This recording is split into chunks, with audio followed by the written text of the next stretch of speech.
এই স্বাধীনতা যুদ্ধে যে সমস্ত বীর সৈনিক প্রাণ উৎসর্গ করেছিলেন তাদেরকে এই ময়না প্রেস ক্লাবের পক্ষ থেকে প্রণাম শ্রদ্ধা জ্ঞাপন করছি।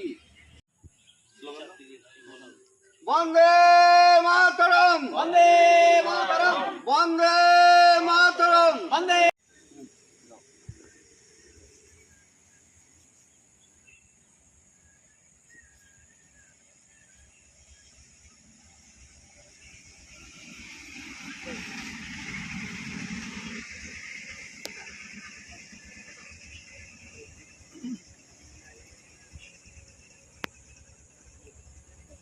পুণ্য লগ্নে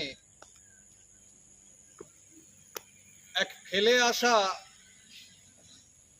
পুণ্য প্রভাতের কথা আমরা স্মরণ করতে পারি।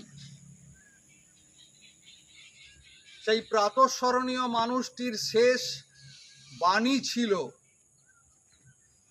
মাথার ওপরে ফাঁসির রজ্জু উদ্যত, মৃত্যু দরজায় করাঘাত করছে,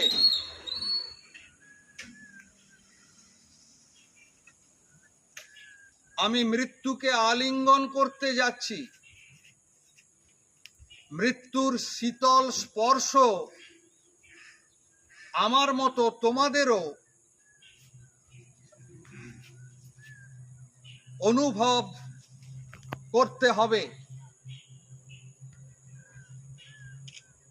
ওঠো, জাগো, জয় আমাদের সুনিশ্চিত। ঠিক ফাঁসিতে যাওয়ার প্রাক মুহূর্তে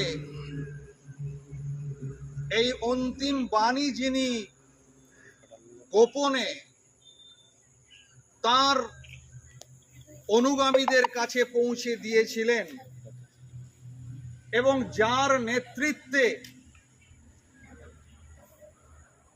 পরাধীন ভারতবর্ষের চট্টগ্রাম শহর এবং সংলগ্ন এলাকা এক আধ দিন নয়, 4-4টে দিন স্বাধীন ভাবে ঘোষিত হয়েছিল।